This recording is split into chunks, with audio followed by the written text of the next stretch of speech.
যে ব্যক্তি রমাজান মাসে গুনাহের কথা এবং গুনাহের কাজ পরিত্যাগ করল না, আল্লাহ সুবহানাহু ওয়া তাআলার কোনোই প্রয়োজন নাই তার না খেয়ে থাকার আর তার ক্ষুধার্ত থাকার। স্পষ্ট কথা, কেননা এটা তো মূল উদ্দেশ্য নয়। আল্লাহ সুবহানাহু ওয়া তাআলা আপনি না খেয়ে থাকবেন এটা মূল উদ্দেশ্য নয়। অন্য ধর্মের হতে পারে, উপোস থাকা হতে পারে, কিন্তু ইসলামের মূল উদ্দেশ্য হচ্ছে আপনি গুনাহ মুক্ত থাকবেন। আপনার শাহওয়াত, অন্তরের কুপরিকল্পনাকে কন্ট্রোলে রাখবেন, আর অন্তরের কুপরিকল্পনাকে কন্ট্রোলে রাখা সহজ করে দিবে না খেয়ে থাকা। আর যখন ওইটা আপনি লঙ্ঘন করতেছেন, তখন আসলে আপনি সিয়ামের এই যে ফজিলত, আসলে তো সিয়ামই পালন হচ্ছে না, ফজিলত তো বহু দূরের কথা, মানে ইসলামের দৃষ্টিতে সিয়ামের সঙ্গে পূর্ণ হচ্ছে না। কিন্তু আমরা যারা কালচারালি সিয়াম পালন করি, বন্ধু বান্ধব, ফ্রেন্ড সার্কেল, সোশ্যাল স্ট্যাটাস, তারা দেখবেন সিয়ামও আছে, আবার এদিকে নামাজের কোনো নামগন্ধ নাই। কত শত মানুষ রাস্তাঘাটে দেখবেন না খেয়ে আছে, নামাজের কোনো গুরুত্ব নাই। তাহলে এটা কিসের সিয়াম? এই সিয়ামের কিসের ফজিলত? এই সিয়ামের কিসের কবুলিয়াত? এই সিয়াম তো লোক দেখানো সিয়াম, আর লোক দেখানো সিয়াম তো জাহান্নামে নিয়ে যাবে। দেখবেন সিয়াম আছে, আবার স্কুল কলেজ ইউনিভার্সিটির স্টুডেন্টরা তাদের গার্লফ্রেন্ড বয়ফ্রেন্ডের সাথে ঠিকই তাদের চ্যাটিং, কথোপকথন, মেসেঞ্জার, গল্প সবই চলতেছে। তাহলে কিসের সিয়াম? আবার ইফতার পার্টির নামে ইউনিভার্সিটি, কলেজ, বিশ্ববিদ্যালয়গুলোতে ওপেন ফ্রি মিক্সিং চলতেছে। কিসের সিয়াম, কিসের ইফতার? সম্মানিত উপস্থিতি, আমরা কিন্তু সিয়ামের আসল উদ্দেশ্য হারিয়ে ফেলেছি। যা প্রথম যে আয়াতটা পড়েছি সে আয়াত এটাই বলা আছে, ইয়া আইয়ুহাল্লাযীনা আমানু কুতিবা আলাইকুমুস সিয়াম, হে ঈমানদারগণ তোমাদের উপর সিয়াম ফরজ করা হয়েছে, কামা কুতিবা আলাল্লাযীনা মিন ক্বাবলিকুম, যেমন তোমাদের অতীতে চলে যাওয়া উম্মতের উপর ফরজ করা হয়েছিল, লাআল্লাকুম তাত্তাকুন, যাতে সিয়ামের মাধ্যমে তোমরা পরহেজগারিতা অর্জন করতে পারো, আল্লাহ ভীতি অর্জন করতে পারো। এই সিয়াম অনেক বড় একটা প্রশিক্ষণের মাস, ভালো অভ্যাস গড়ে তোলার জন্য, ভালো আদর্শ গড়ে তোলার জন্য। এটা একটা চ্যালেঞ্জ, একটা ট্রেনিং কোর্স। আপনি যদি 40 দিনের আর্মি, সেনাবাহিনীর কোনো কোর্সে যান, তো তাদের নিজস্ব সিস্টেম আপনাকে ফলো করতে হবে, যাতে ওইটাতে আপনি অভ্যস্ত হতে পারেন। মানুষ একদিনে কোনো অভ্যাস তৈরি করতে পারে না। আর একবার যখন বারবার করার মাধ্যমে একবার যখন অভ্যাস হয়ে যায়, তখন সাবকনসিয়াস মাইন্ডে ওটা সেভ হয়ে যায়। তখন ওই কাজ করা মানুষের জন্য অনেক সহজ হয়। যে বারবার ড্রাইভিং করেছে, 500, 15, 20, 30 বছর থেকে ড্রাইভিং করে আসতেছে, সে অটোমেটিক তার হাত, তার পা, তার চোখ কখন ব্রেকে যেতে হবে, কখন বাঁশি দিতে হবে অটোমেটিক হয়। কেন? তার সাবকনসিয়াস মাইন্ড সেভ করে রেখেছে, যেহেতু দীর্ঘদিন থেকে করছে। যে ব্যক্তি টানা বহুদিন থেকে সালাত আদায় করতেছে, আপনি নিজেও পরীক্ষা করে দেখতে পারেন, এই রমাজানকে যদি একটা চ্যালেঞ্জ হিসেবে নেন, রমাজানকে প্রোডাক্টিভ করার সবচেয়ে বড় উপায় হচ্ছে রমাজানকে চ্যালেঞ্জ হিসেবে নেওয়া। আর এই চ্যালেঞ্জটা মানুষের সাইকোলজির সাথে যায়। মানে একটা মানুষকে যদি আপনি বলেন যে তোমাকে আজীবনের জন্য বিড়ি সিগারেট খাওয়া বন্ধ করে দিতে হবে, এই ডিসিশন নেওয়া কঠিন হতে পারে মানুষটার জন্য। বাট তাকে যদি বলেন 30 দিনের জন্য তোমাকে বিড়ি সিগারেট বন্ধ করতে হবে, ডিসিশন নেওয়া সহজ। আজীবনের জন্য তোমাকে 5 ওয়াক্ত সালাত আজকে থেকে ধরতে হবে, এইটা সিদ্ধান্ত নিয়ে কাজ করা অনেকের জন্য কঠিন হতে পারে। কিন্তু বলেন অন্তত এই 30 দিন তুমি 1 ওয়াক্ত সালাত জামাতে মিস দিবা না, এটা সহজ। নিজের ব্রেনকে বোঝানো সহজ, কাজ করাও সহজ। তো যখনই আপনি একটা কাজ কন্টিনিউয়াসলি করবেন, তখন আপনার সাবকনসিয়াস মাইন্ডে ওটা সেভ হবে। আপনি দেখবেন যে 30 দিন যদি আপনি 5 ওয়াক্ত সালাত জামাতে আদায় করেন, দেখবেন প্রতিদিন যে সময় ঘুম থেকে উঠতেন সাহারিতে, পরের দিন অটোমেটিক ওই সময় ঘুম থেকে উঠে গেছে। কেন? আপনার সাবকনসিয়াস মাইন্ড আপনাকে জাগিয়ে দিয়েছে, কেন? সেভ করে ফেলেছে যে আপনি প্রতিদিন এই সময় উঠেন। তখন প্রত্যেক সালাতের সময় অটোমেটিক আপনার ব্রেন আপনাকে স্মরণ করিয়ে দিবে যে এখন সালাতের সময়। এবং ওই রকম একটা অভ্যাস একবার তৈরি হয়ে গেলে দেখবেন সালাত মিস দিলে মনে হবে না জানি কি কিছু একটা ছুটে গেছে, কিছু একটা যেন আদায় করি। আর যখন ওই অভ্যাস তৈরি হয় না, তখন তো আপনার মাথায় কাজ করে না যে 5 ওয়াক্ত সালাতের সময় কখন পার হয়ে গেল। এই জন্য অভ্যাস তৈরি করাটা খুবই জরুরি এবং খুবই গুরুত্বপূর্ণ। এই জন্য সকল ভালো অভ্যাস তৈরি করার একটা সুবর্ণ সুযোগ হচ্ছে রমাজানের 30 দিন। আর এটা আরো কেন সুবর্ণ সুযোগ? এটা মানুষের ব্রেন এবং মানুষের সাইকোলজি সহজে অ্যাকসেপ্ট করতে পারে। আমি তো আর তাকে বলতেছি না, আমি তো আমার মনকে বলতেছি না যে তোমাকে আজীবনের জন্য এটা করতে হচ্ছে। আমি বলতেছি 30 দিনের জন্য তুমি এই চ্যালেঞ্জটা অ্যাকসেপ্ট করো, যে তুমি একটা কোর্সে ভর্তি হচ্ছ, এই কোর্সে 30 দিন ফুল ইসলাম তোমাকে পালন করতে হবে, নো কম্প্রোমাইজ। এবং 30 দিনের জন্য দুনিয়াবী সকল ব্যস্ততা কমিয়ে নাও।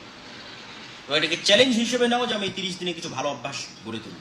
তার মধ্যে 1 নম্বর অভ্যাস হবে 5 ওয়াক্ত সালাত জামাতে আদায় করা। 2 নম্বর অভ্যাস হবে গুনাহ মুক্ত থাকা। বেশি দিন তো না, 30 দিন গুনাহ মুক্ত থাকো। 30 দিনের জন্য চোখের যে জেনা, অন্তরের জেনা, এই সকল জেনা থেকে দূরে থাকার চেষ্টা করো। 30 দিন চ্যালেঞ্জ হিসেবে গ্রহণ করো, এটা শয়তানের বিরুদ্ধে যুদ্ধ। এবং একবার যদি আমরা এটা স্বাদ আস্বাদন করতে পারি, তাহলে এই অভ্যাসই একবার যদি আমরা পুরো রমজানের এই 30 দিন প্রোডাক্টিভ ওয়েতে, ঠিক যেভাবে রাসূলুল্লাহ সাল্লাল্লাহু আলাইহি ওয়াসাল্লাম পার করতো, যার একটা সংক্ষিপ্ত রুটিন আজকে আমরা আপনাদের সামনে তুলে ধরবো বক্তব্যের শেষের দিকে, ওইভাবে যদি আমরা একটা রমাজান পার করতে পারি, তাহলে এই একটা রমাজান আমাদের জন্য ওই আয়াতের শেষ বাক্যটা পূরণ করে দিবে, লাআল্লাকুম তাত্তাকুন, যে রমাজান তোমাদের উপর ফরজ করে যেন তোমরা পরহেজগারিতা অর্জন করতে পারো। এবং আমরা অর্জন করতে পারবো। কিন্তু আমরা যেইভাবে কালচারালি, সোশ্যালি, সামাজিক স্ট্যাটাস রক্ষার জন্য যেভাবে আমরা রমাজানটা পার করি, এটা আসলে কোনো রমাজান নয়, এটা কোনো সিয়াম নয়। আর ওই যে অফার আল্লাহ সুবহানাহু ওয়া তাআলা দিয়েছে, সেটা অ্যাকসেপ্ট করার কোনো যোগ্যতাই তখন আমাদের মধ্যে থাকবে না। কারণ আমি তো গুনাহ মুক্ত রমাজান পার করছি না, সালাত আদায় করছি না মানে গুনাহ মুক্ত পার করছি না, দাড়ি কাটতেছি মানে গুনাহ মুক্ত রমাজান পার করতেছি না, বিড়ি সিগারেট খাচ্ছি সন্ধ্যার পরে মানে গুনাহ মুক্ত রমাজান পার করতেছি না, শুধু নাম কাস্তে না খেয়ে থাকাই হচ্ছে। অবৈধ সম্পর্ক রক্ষা করতেছি, মোবাইলে অশ্লীল দৃশ্য দেখতেছি মানে গুনাহ মুক্ত রমাজান পার করতেছি না। সুতরাং আমি তো আসলে সিয়াম রাখছি না। অফার তো বহু দূরের কথা, পূর্বের সকল গুনাহ ক্ষমা হওয়ার অফার তো বহু দূরের কথা। সম্মানিত উপস্থিতি, তাহলে রমাজানকে আমাদের একটা ট্রেনিং কোর্স হিসেবে নিয়ে আমাদের সাইকোলজিকে বুঝাতে হবে এটা আমাদের একটা যুদ্ধ, এবং শয়তানের বিরুদ্ধে এই যুদ্ধে আমরা পুরো রমজানের 30 দিন কিছু ভালো অভ্যাস গঠন করার চ্যালেঞ্জ দিব, এবং পুরো রমজানকে রাসূলুল্লাহ সাল্লাল্লাহু আলাইহি ওয়াসাল্লামের দেখানো পথ পদ্ধতি অনুযায়ী চলার চেষ্টা করব, বলেন ইনশাআল্লাহ। রমজান মাসের আরো কিছু গুরুত্বপূর্ণ ফজিলত হয়তো বলতে ছুটে গেছে, দুই একটা আমি আরো উল্লেখ করি। যেমন রাসূলুল্লাহ সাল্লাল্লাহু আলাইহি ওয়াসাল্লাম বলেন, সালাতুল খামস ওয়াল জুমআ ইলাল জুমআ ওয়া রমাদান ইলা রমাদান মুকাফফিরাতুন লিমা বাইনাহুন্না ইযা ইজতানাবাল কাবায়ের। এক রমজান থেকে আরেক রমজান কেউ যদি এক রমজান ভালোভাবে পালন করে এবং দ্বিতীয় রমজানও ভালোভাবে পালন করে, তাহলে দুই রমজানের মধ্যে পুরো বছরের সকল গুনাহ আল্লাহ সুবহানাহু ওয়া তাআলা ক্ষমা করে দেন, যদি কবিরা বড় কোনো গুনাহ না করে থাকে। কবিরা গুনাহের জন্য তওবা জরুরি। আব্দুল্লাহ বিন আব্বাস রাদিয়াল্লাহু তাআলা বলেন, উমরাতুন ফি রমাদান তা'দিলু হাজ্জাতান। রমজান মাসে উমরা একটা কবুল হজের সমান নেকি। আল্লাহু আকবার। তথা রমজান মাসের সকল আমলের নেকি বাড়িয়ে দেওয়া হয়। এগুলো সব রমজানের সম্মান। রমজান মাসের সকল আমলের নেকি আল্লাহ সুবহানাহু ওয়া তাআলা বাড়িয়ে দেন। একটা উমরা অন্য সময় করবেন কি নেকি, আর একটা উমরা রমজান মাসে করবেন তার কি নেকি। সম্মানিত উপস্থিতি, রমজান মাসে আরেকটি গুরুত্বপূর্ণ কাজ হচ্ছে ইতিকাফ। আয়েশা রাদিয়াল্লাহু তাআলা থেকে বর্ণিত, তিনি বলেন, রাসূলুল্লাহ সাল্লাল্লাহু আলাইহি ওয়াসাল্লাম রমজানের শেষ 10 দিন মৃত্যু পর্যন্ত, মানে আজীবন করেছেন, এমনকি মৃত্যু পর্যন্ত, তিনি মৃত্যুর বছরেও তিনি রমজানের শেষ 10 দিন ইতিকাফ করেছেন। ইতিকাফ করার উপকার কি? আপনি যদি মোবাইলে ইন্টারনেট কানেকশন নিয়ে ফেসবুক, ইউটিউব, টুইটার সহ ইতিকাফে বসেন, তাহলে ওটা ইতিকাফ হলো না। কেন? আপনি তো চায়ের স্টলেই আছেন, অনলাইন ভার্চুয়াল চায়ের স্টল। আপনি তো আর চায়ের স্টল থেকে বের হয়ে আসেন, আড্ডা থেকে বের হয়ে আসেন, আড্ডাতেই আছেন। তাহলে আজকের যুগে প্রকৃত ইতিকাফ মানে ভার্চুয়ালি ডিসকানেক্টেড অবস্থায় ইতিকাফ, তাহলে প্রকৃত ইতিকাফ। কেন? একজন ব্যক্তি যখন আজ থেকে 50, 500 বছর, 1000 বছর, 1400 বছর আগে যখন ইতিকাফে গেছে, অপ্রয়োজনীয় কোথাও কাজ থেকে দূরে রেখে নিজেকে আল্লাহর ইবাদতে সীমাবদ্ধ রাখার জন্য সে ইতিকাফে গেছে। তো এখনকার সব অপ্রয়োজনীয় কোথাও কাজ তো অনলাইনে হয়। তাহলে সেটার থেকে ডিসকানেক্টেড অবস্থায় যখন আপনি 10 দিন থাকবেন, এবং এটাও সাইকোলজিকে বোঝানো সহজ যে 10টা দিন আমি ডিটক্স করি।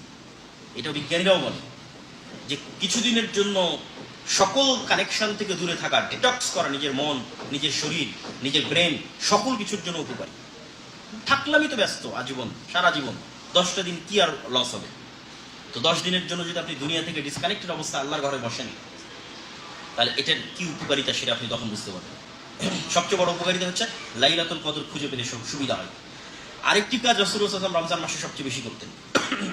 আব্দুল্লাহ বিন আব্বাস রাদিয়াল্লাহু তাআলা থেকে তিনি বলেন, রাসূলুল্লাহ সাল্লাল্লাহু আলাইহি ওয়াসাল্লাম বলেন, কানা রাসূলুল্লাহ সাল্লাল্লাহু আলাইহি ওয়াসাল্লাম আজওয়াদুন নাস। এমনিতেই আল্লাহর নবী সবচেয়ে বেশি দানশীল, এমনিতেই তিনি সবচেয়ে বেশি দানশীল।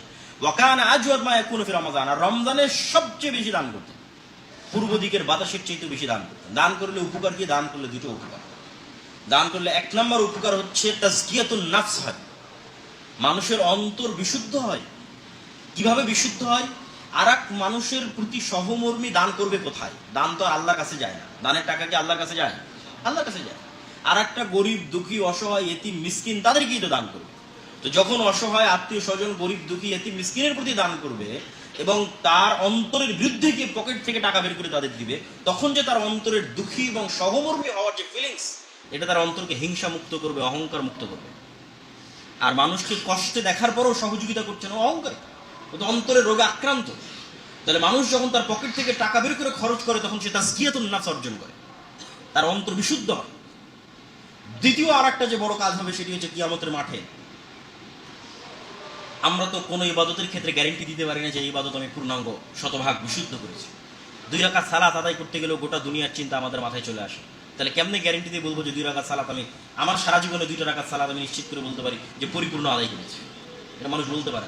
একদিকে মানুষের ইবাদতের কমতি, আর একদিকে মানুষের গুনাহের পাল্লা। একদিকে আমার উপর 5 ওয়াক্ত সালাত ফরজ আছে, সেটাই আমি ঠিক মতো আদায় করতে পারি। রমজানের সিয়াম ফরজ আছে, সেটাই ঠিক মতো আদায় করতে পারে।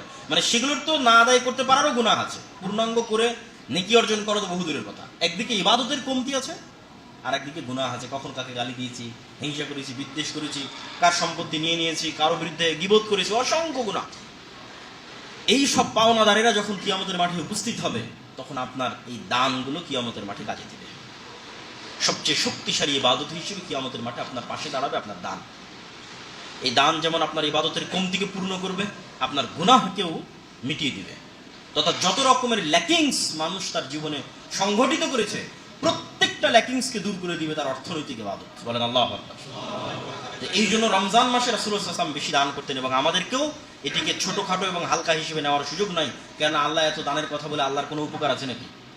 আল্লাহর নবীর কোনো উপকার আছে নাকি এত দানের কথা বলে? টাকাগুলোকে আল্লাহর নবীর কাছে যায়? যায় না।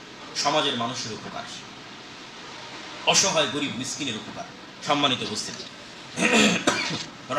রমজান মাসের একটা সুন্দর রুটিন যদি আমরা তৈরি করতে চাই যে আমরা রমজান মাসে কিভাবে আমাদের আসলে কাটানো উচিত, তাহলে একটা সুন্দর রুটিন আমি আজকে আপনাদের সামনে তুলে ধরি।